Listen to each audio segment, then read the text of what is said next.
देख सकते हो आप तैयार करिए, एक ही ठोक दोगे नहीं होता।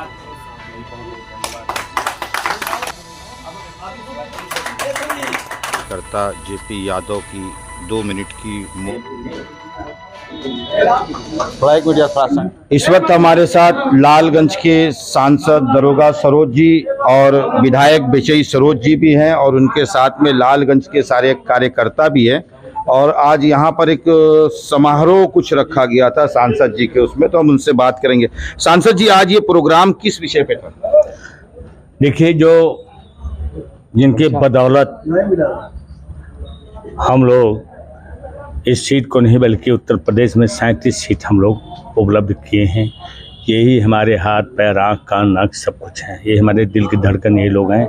इनके सम्मान में समारोह में जो ये हमारा ये मेरा झंडा है, ये रुमाल है, ऐसी की आशीर्वाद से हम 37 और आने वाले भविष्य में 2027 का चुनाव इसी की बदौलत पहन करके ये हम जीतने की कोशिश कर रहे हैं और जीतेंगे इंशाअल्लाह। भगवान ने चाहा तो हम ऐतिहासिक जीत दर्ज करेंगे, उत्तर प्रदेश में सरकार अपनी बनाएंगे। अच्छा सांसद जी, जैसे पूरे देश में 13 जगह उपचुनाव हुए और 13 जगह उपचुनाव के अंदर भारतीय जनता पार्टी 2 सीटें जीती और इंडिया गठबंधन प्रचंड बहुमत से जीती, उस पर आप क्या कहें? इसी तरह से देखिए, बेईमानों की बेईमानी ज़्यादा दिन तक नहीं चलती है।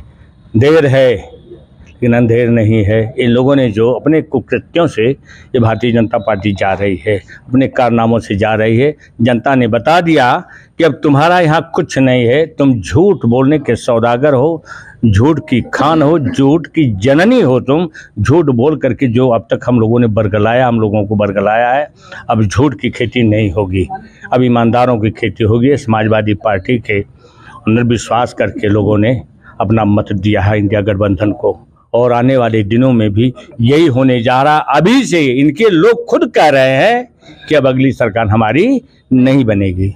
अच्छा सांसद जी, जिस तरीके से योगी आदित्यनाथ ने शिक्षाओं को जो डिजिटल कर दिया हाजिरी, तो वो तो किया, चलिए ठीक है, लेकिन क्या ये बेहतर नहीं होता कि उससे पहले सीडीओ, बीडीओ, तहसीलदार, एसडीएम, डीएम, एसपी, यहाँ तक कि सबसे मेन जो स्वास्थ्य विभाग है, जो सरकारी अस्पताल है, वहाँ पर पता चला डॉक्टर आता है एक या 2 दिन है, बाकी दिनों में अपने प्राइवेट क्लिनिक पे रहता है और उसकी हाजिरी लग जाती है रजिस्टर में। उस पर आप क्या कहेंगे? नहीं, बिल्कुल सरेसर गलत है।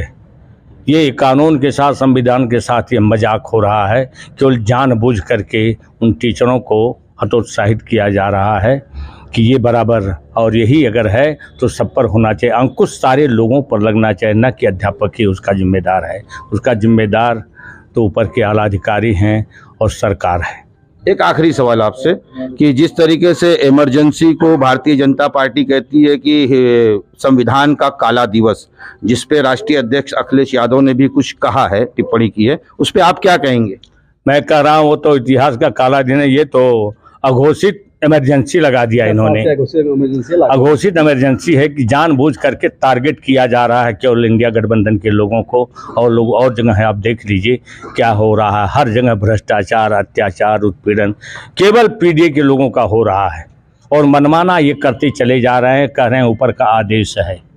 तो ये अब नहीं चलने वाला है। जनता सब कुछ जान गई है, ये बुद्धू नहीं है। हिंदुस्तान के लोग सब जान गए हैं। आने वाले दिनों में इनकी जमानतें जब्त हो जाएंगी, मैं आपको विश्वास दिला रहा हूँ। चलिए, धन्यवाद। अब हमारे साथ में लालगंज विधायक विजयी सरोज जी भी हैं, हम उनसे भी कुछ सवाल करेंगे।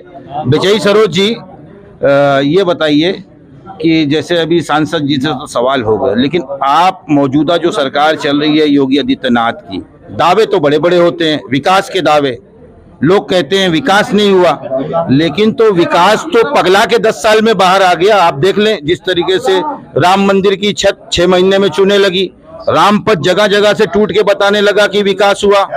नीतीश कुमार जी एनडीए गठबंधन के अंदर हैं, उनके राज्य में बिहार में पुलों की टूटने की बरसात हो गई, तो विकास हुआ कि नहीं हुआ भाजपा सरकार में? अब आपको पहली बात, मैं अपने लालगंज विधानसभा में आज जो मेरा जो संगठन, लालगंज का संगठन विधानसभा का, आज जो भारी जीत के साथ अपने सांसद बड़े भाई दरोगा प्रसाद सरोज जी का जो स्वागत किया है, मैं अपने संगठन के भाइयों का बहुत बहुत धन्यवाद बधाई देता हूं। और दूसरी बात यह है, आप लोगों ने तो देख रहे हैं, मीडिया के साथी भाई आप हैं, आप जिम्मेदार साथी हैं, देख रहे हैं कि कितने इनका विकास क्या है। और वो है विकास, ये जनता ने का नाम ये इस बार दिखा दिया। और 27 पे ये जनता राष्ट्रीय अध्यक्ष अखिलेश यादव जी के नेतृत्व में ये सरकार उत्तर प्रदेश अखिलेश यादव जी को मुख्यमंत्री बनाएगी और इनको उखाड़ फेंकने का काम करेगी।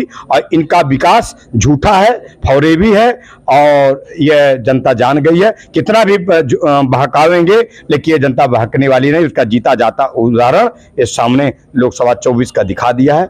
यही तो लेकिन सांसद ये है कि जैसे विधायक जी कि पूरे अगर भारत में देखा जाए तो आजमगढ़ एक ऐसा जिला है जहां पर 10 के 10 विधायक समाजवादी के, जहां पर 2 के 2 सांसद समाजवादी के, लेकिन फिर भी जो विकास कार्य होना चाहिए, क्योंकि सांसदी तो चलिए अभी आई है, 2-4 महीना हुआ, विधायकी तो 2-3 सालों से है, लेकिन जो विकास आजमगढ़ में होना चाहिए वो विकास कहीं ना कहीं उसमें कमी दिखती है। ये आपको बता देना चाहता हूं, ये सरकार 5 करोड़ रुपया विधायकों को देने के नाम पर ये ढकोसला है।